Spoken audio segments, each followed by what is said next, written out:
Esmail told me that teenage girls make the best vampires.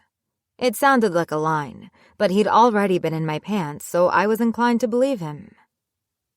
He'd found me because of the art pinned to the wall at El Café, where I worked.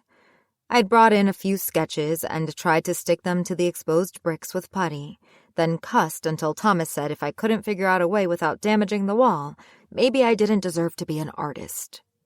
I hung string from the coat rack to the bookshelf and clipped my art to that. $10 each. I did them when I couldn't sleep most nights, while watching TV with the lights out or after midnight, when I could only see by the street lamps outside the window. Hard to notice mistakes that way, and I can just rub my feelings into the paper and sell them as dark mood prints. Get it? I know what I'm doing.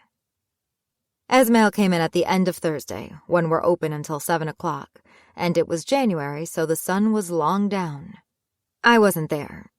I prefer to open the cafe, even if I have to be there by 5 a.m., because I'm alone and just put everything to rights. No cleaning. Flick on the industrial espresso machine, put the stools and chairs down, pick a streaming station, inventory the milk and shit, and wait for Miss Tina to bring the day's muffins. The sun rises behind our block of shops, so light sort of glows up gradually until around mid-morning it crests the buildings and hits the east-facing windows across the street and absolutely tears into my eyes, even from all the way behind the counter.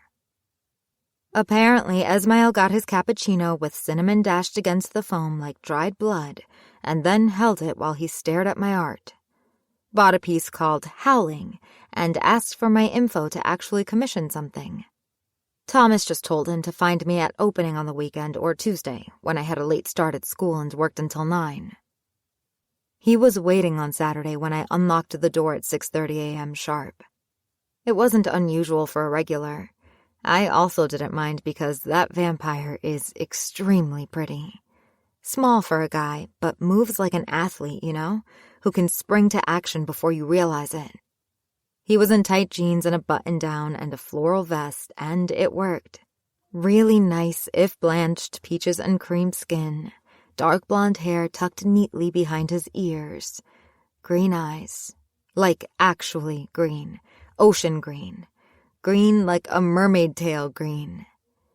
And his hands were so deliberate. He had a weird shiny black ring on his forefinger that seemed to float there when he gestured or handed me cash, and when he tucked a 10 into the tip jar. That was the first thing that caught me like a warning flag.